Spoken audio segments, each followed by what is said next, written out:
Everyone, it's Wednesday, September 11th. Yes, anybody who's of age, that date never loses its impact. Anyway, we're here. It's baseball games. I'm kind of going blind in my right eye, so we're working on that. But you don't care about that. All right, so let's talk about the games today. I wanted to sort things out a little differently today to talk more about pivot tables in Excel and kind of how we go through this data.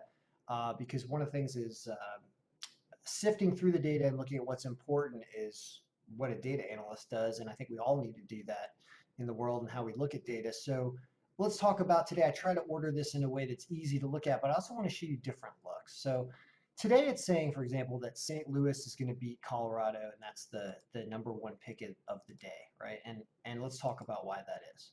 So St. Louis, right here, is supposed to win 7-3. Dakota Hudson up against Colorado. Colorado is very weak in terms of the pitcher Antonio Senzatella. Loses a lot of games, has a high ERA, although it's in Colorado, so the ERAs are a little inflated. Like the bullpen ERA is a little inflated as well. But they're also Colorado is giving up a lot of runs, and they've only won 2 games out of their last 15 days. So they're not playing well, and the pitching matchup really favors St. Louis. So that's a probably really good pick at negative 161. So cream of the crop pick, right? Says that St. Louis is good. Well, let's sort this not by what the cream of the crop pick by bet score was, but let's sort this by something else, like the money line. Because if you're talking about betting, you're going to have money lines, and at minus 167, which is what the St. Louis game was, you can see that's all the way down here as the, what is that, like the 10th best money line offered on this list. So even though we think they're going to win the game, the payout isn't all that great. So if we sort this by money lines and what the best payouts are, we have Pittsburgh and Arizona. Well, let's take a look at those games and see if those are worthy, right? Well, Pittsburgh, it thinks they're going to win 6-4. They do have that really good line of plus 128. Dario Agrazal is going for them. Logan Webb. So there's some limited pitching stats here, but Logan Webb's ERA is kind of high. And however, Pittsburgh's been letting a lot of runs go. They've been giving up 5.5 per game, and their ERA is not good.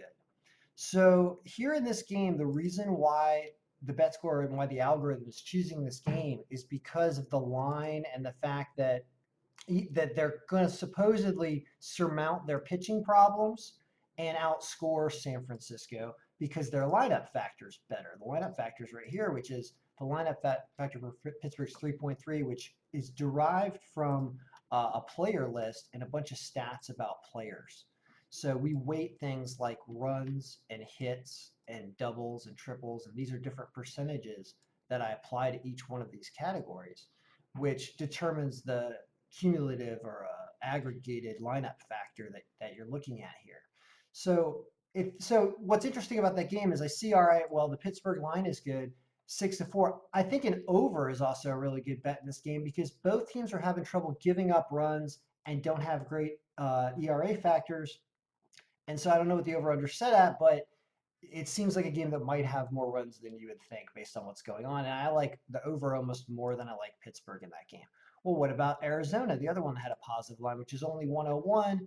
They're playing the Mets. Robbie Ray's a good pitcher. Steven Matz has also been pitching pretty well this year. They're almost even, but Arizona's lineup factor is greater, and Arizona has been hotter over the last 15 days, although the Mets did, I think the Mets have won a couple in a row, so are recently hotter as well.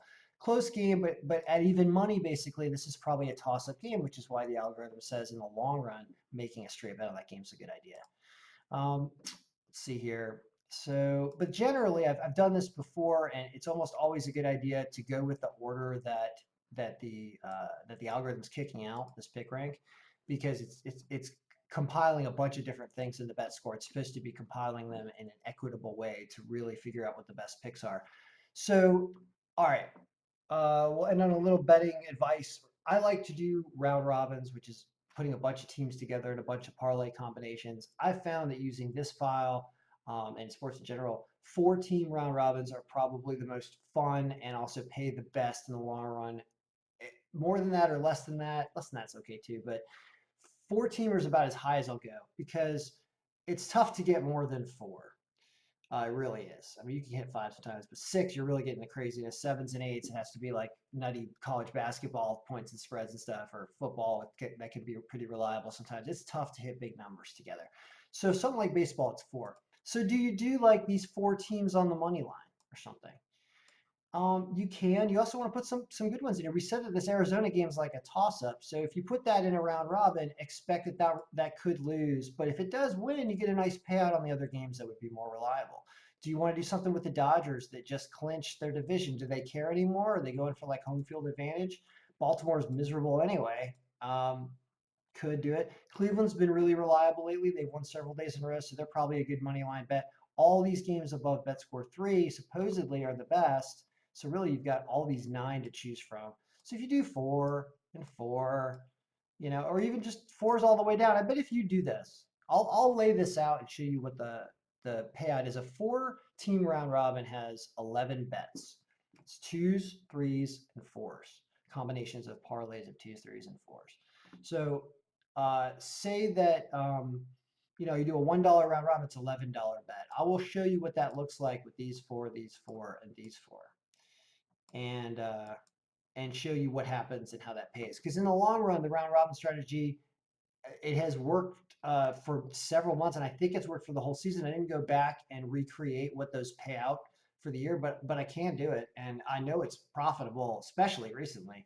But I think it's been profitable the whole year because on your days when you get your strings, you win 4, 5, 6 to 1 or more, and when you lose just your bet. So it's like if you're betting 11, but you can win 66 when you hit four, and you hit four every 2 days, 3 days.